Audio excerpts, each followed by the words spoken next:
Hello, ladies and gents. Welcome to GWX, and this is US military just did something huge to Iran's Kharg oil island.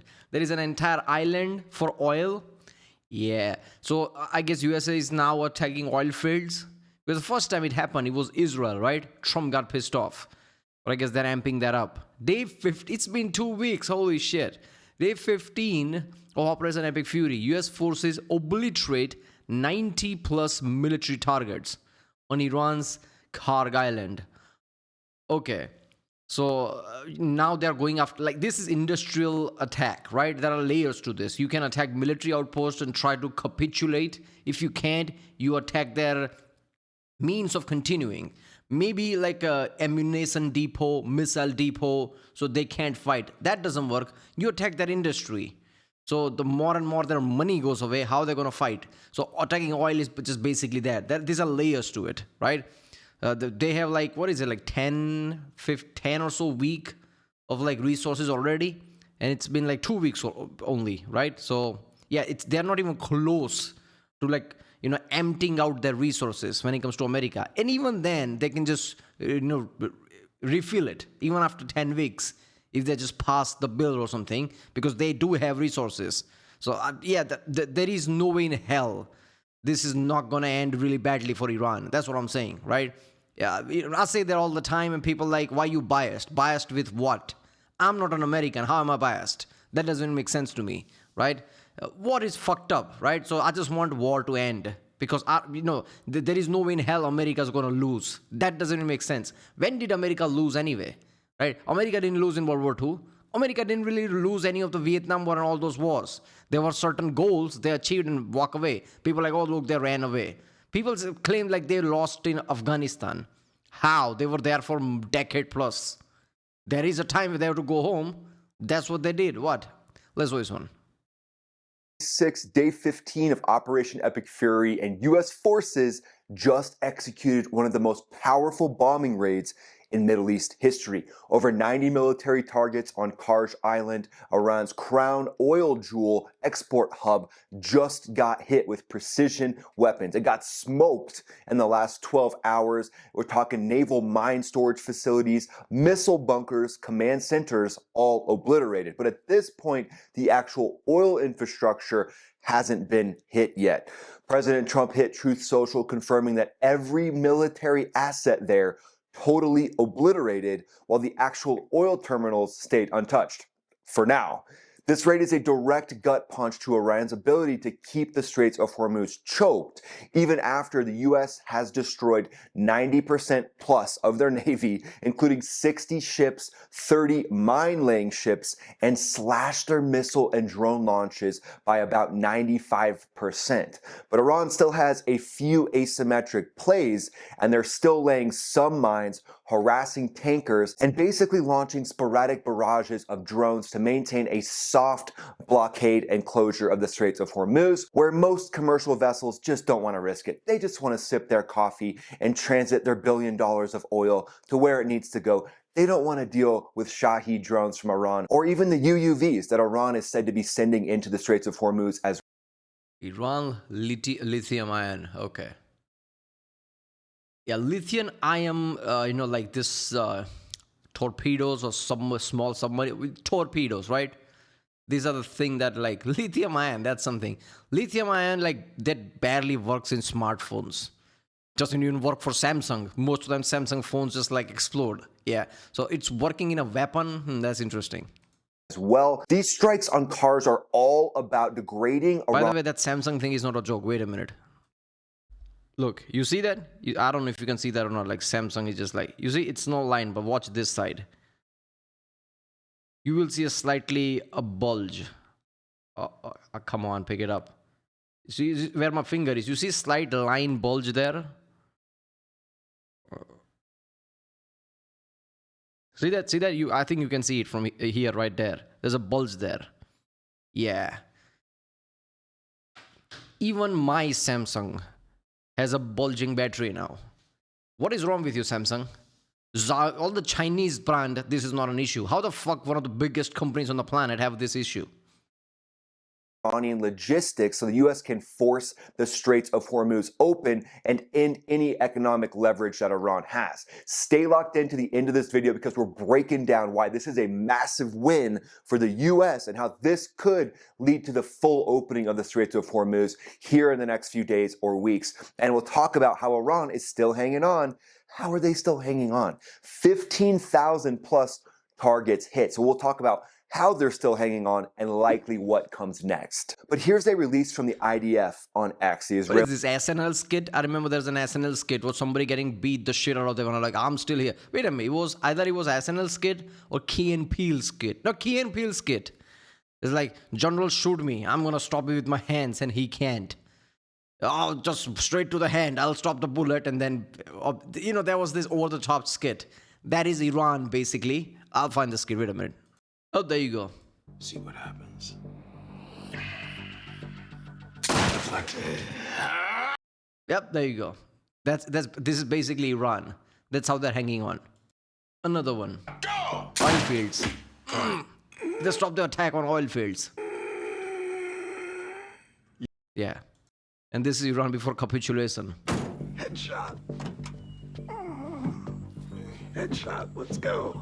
I'm ready. Wait 1 second though. Key and Peele. Yeah, that's basically that's what the skit is. Israeli Defense Forces, and I think you guys should know about it. They said, we've entered a perhaps unheroic and monotonic stage of systematic destruction of command and control headquarters, military industry, nuclear infrastructure. The Iranians have over 10,000 dead and wounded among their security forces.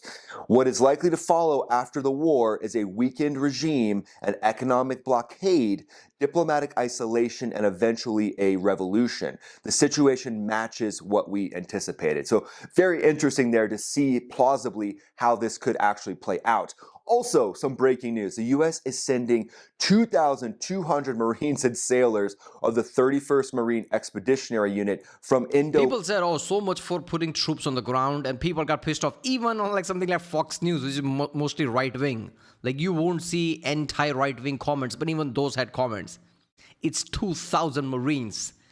You can't put troops on the ground with 2,000 Marines. That is not what this is for. This is for specific operations. They're not going to put troops on the ground and there's only 2,000 of them. PACOM to the Middle East. The 31st MEU Marine Expeditionary Unit, for you acronym lovers, is based around the USS Tripoli LHA-7 and its air wing of Ospreys and F-35s. So when you have naval F-35s, Air Force F-35s in the region... Tripoli, isn't this the amphibious vehicle that was guarding Atlantic, I think? Because the carriers left. Yeah, it is that one. So they're sending that too. What's better than that? Bring in those short field takeoff. Yeah, this is those like amphibious vehicle, but it's a carrier type of way. And vertical landing F-35s. First of all, just because those look awesome and the combat capability of them is exceptional. So now 3 different variants of F-35s are going to be in the Middle East. And then here's some more airstrikes on the Iranian Air Force, striking down the Air Force. Literally no remnants. Su-22 is going down. Su-24 is going down. Bunkers are not protecting these different fighters from Iran. They are being struck extremely hard. But Iran isn't a slouch. Obviously, they're still using that asymmetric warfare to try to cause chaos in the Middle East, specifically with the Gulf states. So it looks like they just struck a port in the UAE with one of their one-way attack drones, and they're warning that oil and energy infrastructure belonging to firms that cooperate with the US will be turned into a pile of ash, is the rhetoric that they're saying right now. So they do have still some ability for these asymmetric plays, even though their missile launches and their drone attacks have decreased by over 90%. Iran's going to double down. They're going to try to use this asymmetric warfare until the very last second. And then, unfortunately, the U.S. embassy in Baghdad looks to have been hit by Iran as well. And Iran is just trying to up their attacks on anybody who's coordinating with the United States. Their goal is to pressure Gulf nations, and what they think will happen is that eventually the Gulf nations will kick out the United States. Yeah, I'm sure they would kick out the United States and just depend on Iran. They'd be like, oh, Iran, yeah, you guys that flew dozens of one-way attack drones into our neighborhoods, let's just hang out with you now. Let's just The align. hell with America, man. What do they have? Money, resources, power, dominance. I don't need any of that. Iran, like, yeah, there you go. That's what it's about. With you, I'm sure there won't be any downside to that. And obviously the oil markets and the soft closure of the Straits of Hormuz until the Iranian regime and their asymmetric tactics. I know you don't like me pausing too much, but every time I see ridiculous shit, America doesn't care. America doesn't care about Strait of Hormuz. America has excess oil. Seriously, can there any country which is like, what is this, a video game where they just put cheat codes on? America has all the power. America will have the oil reserves. They're releasing it. So people around the world don't get screwed. Okay, let's release our oil reserves so people don't have problem. Right? Countries like India, China, all that, they don't have that much problem. Let's release our reserves. America never needed oil because they already have excess of it. Are rooted out, who knows, few days, few weeks. But at this point, President Trump has opened up some strategic reserves to keep oil flowing and keep the world's economy going. And one of those things that President Trump did was open up drilling along the coast of California to help ease the burden. See, Trump can literally say, no, I'm not releasing my reserves. We have oil. Screw you. Screw everyone else. They can say that. And there is a geopolitical element behind it. Maybe they'll put pressure on Iran.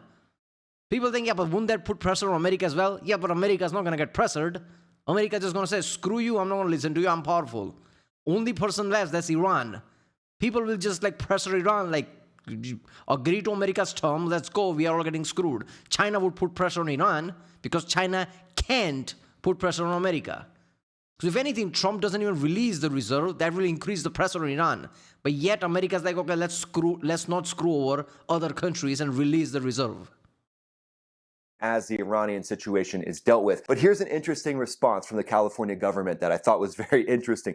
Governor Newsom condemns and vows to fight Trump for exploiting Iran war crisis of his own making to harm California's coastline. And then it goes on, it says, what you need to know, facing an oil and gas price crisis of his own making. Well, actually, it was the making of an Islamic Revolutionary Guard Corps that had 2,500 ballistic missiles and wanted a nuclear weapon and wanted to wipe the U.S. Does governor have that power? I don't think he does.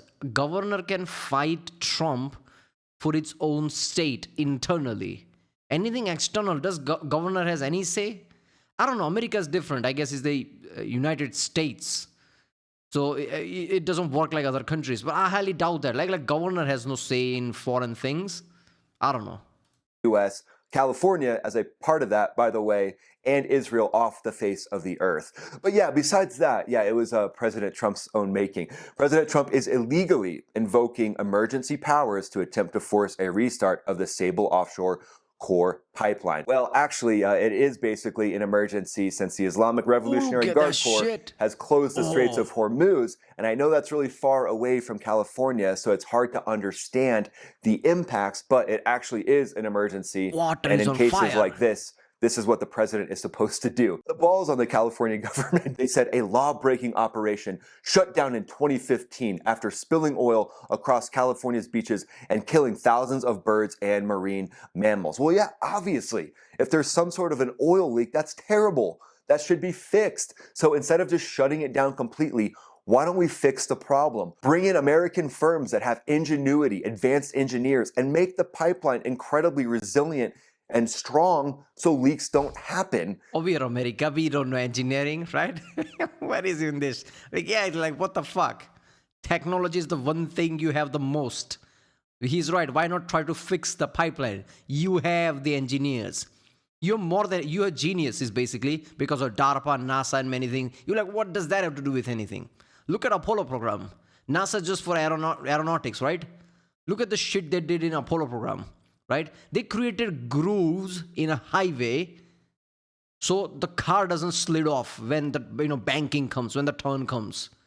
Now why would they care about that? Because when the space shuttle comes down, they wanted space shuttle to stay straight and don't skid out. So they invented these grooves on the road. Now those are being used on everyday highways. So when you turn, car doesn't spin off. You never know this kind of ingeniousness, how it's going to work. So you have insane engineers. Why not use them to fix this problem?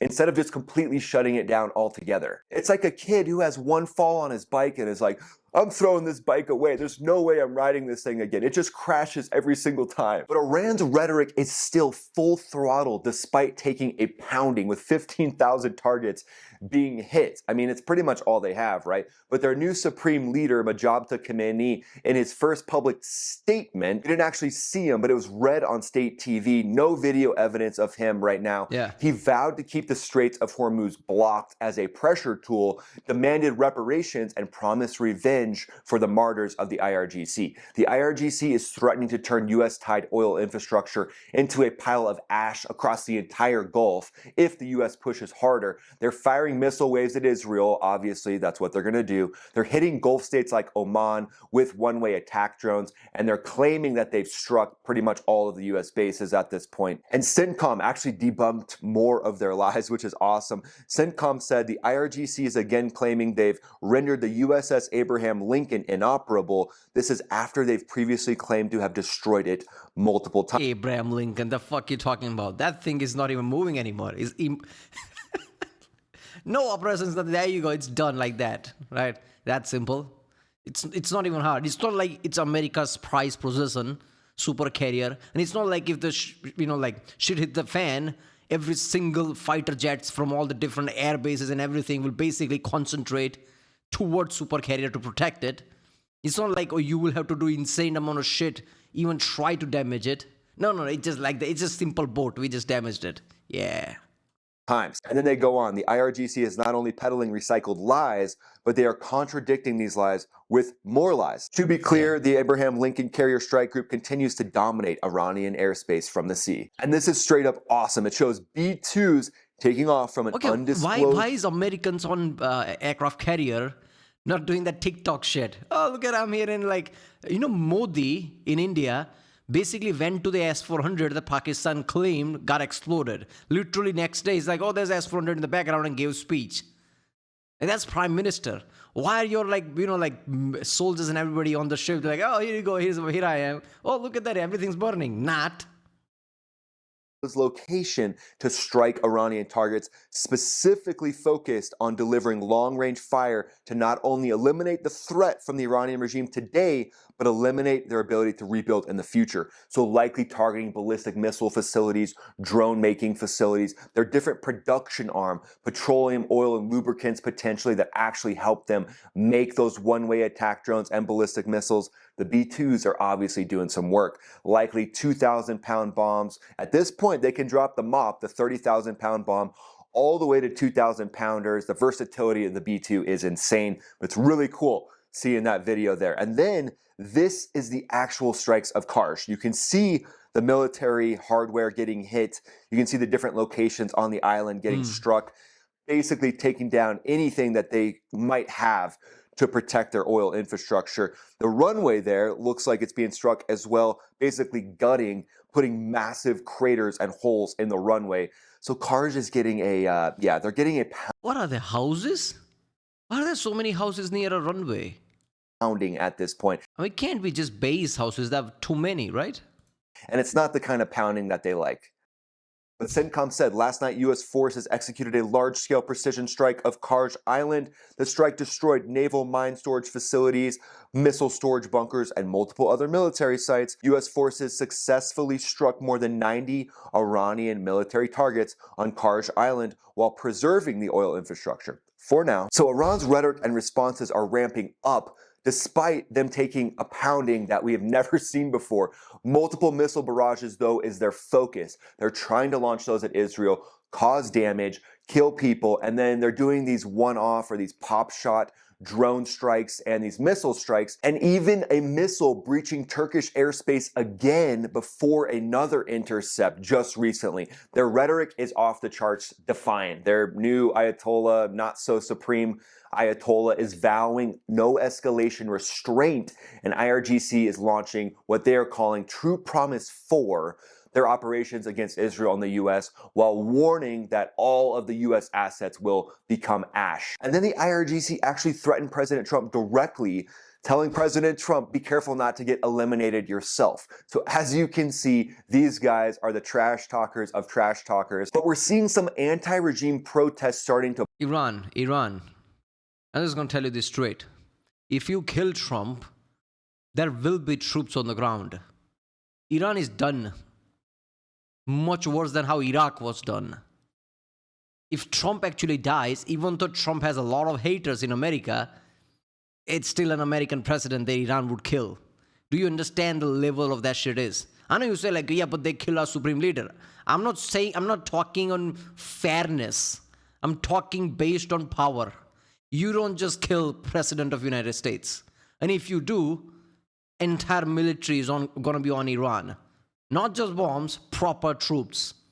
You already have about 60, 70,000 American troops just on the bases around you, let alone everyone else.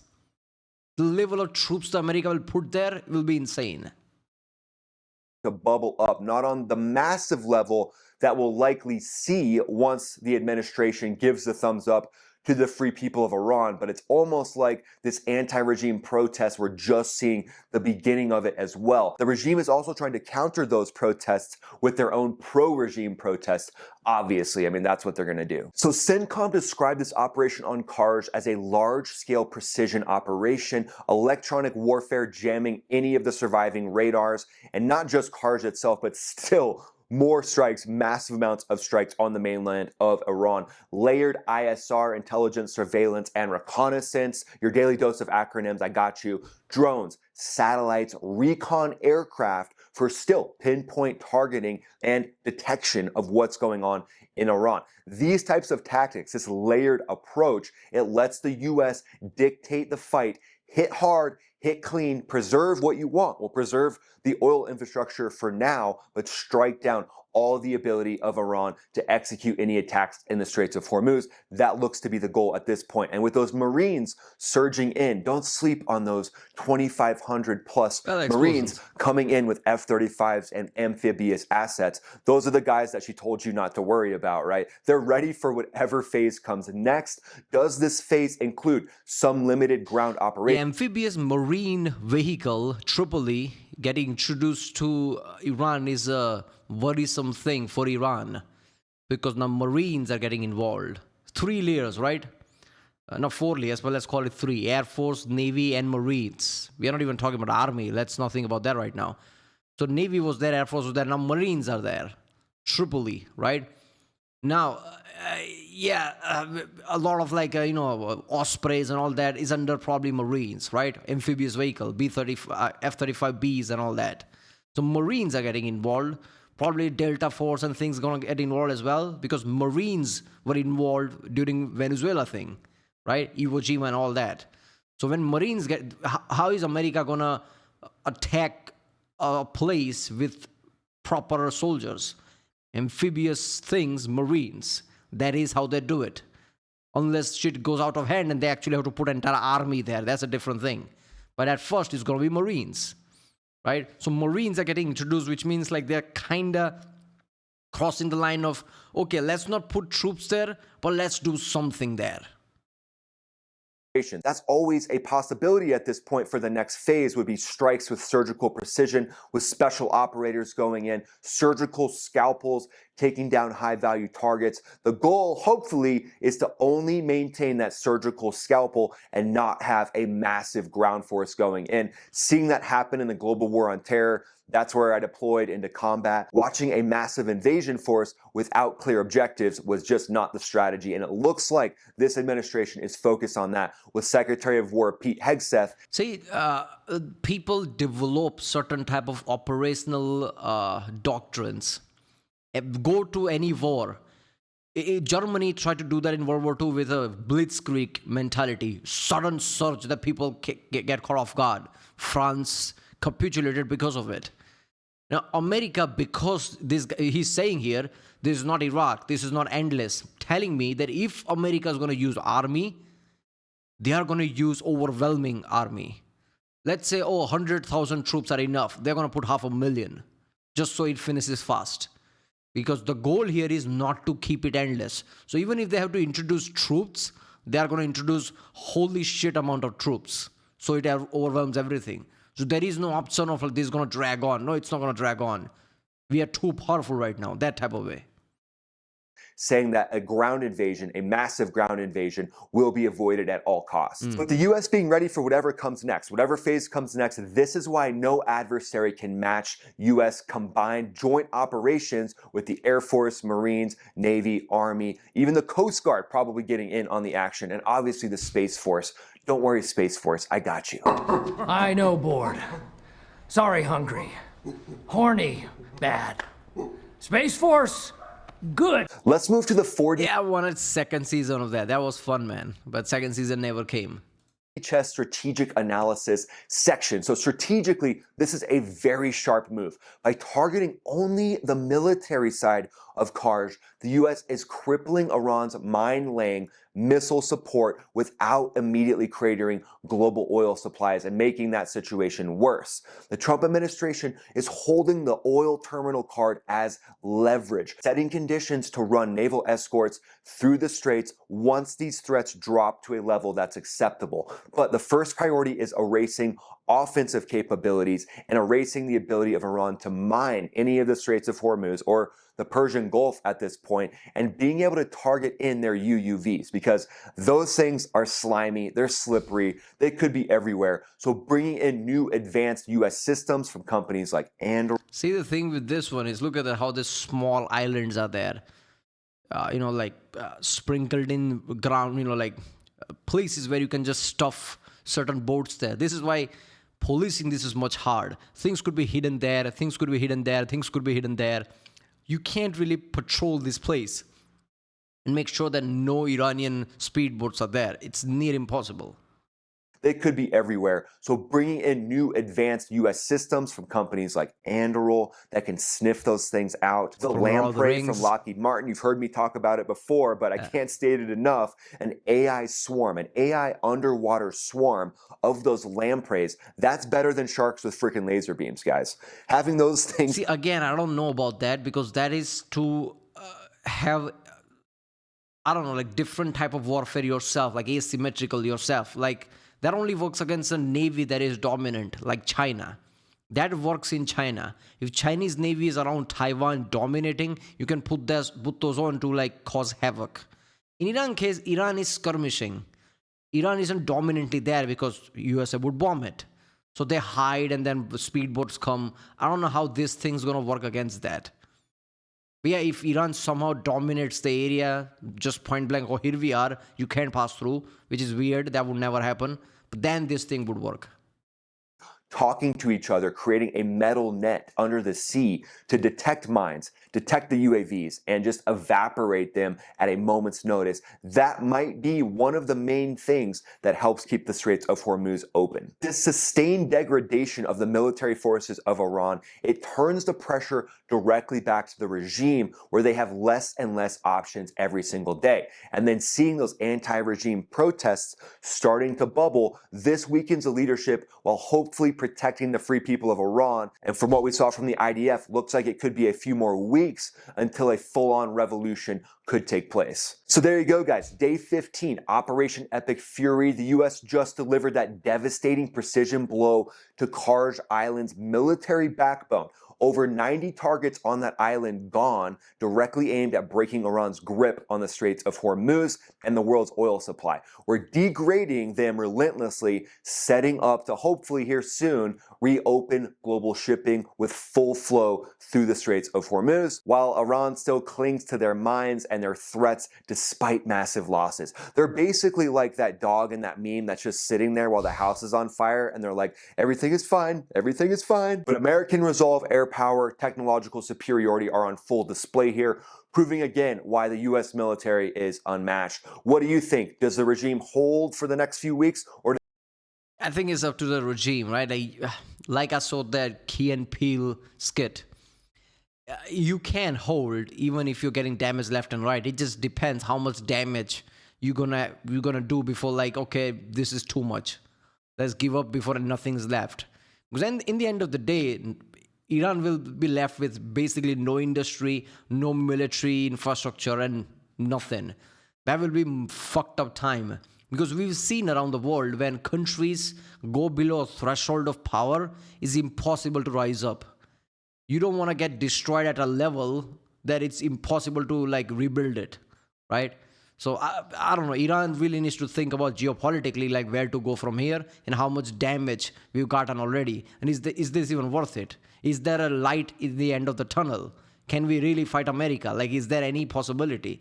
They really need to think that. Right, well, there you go. If you like my content, subscribe, and I'll see you next time.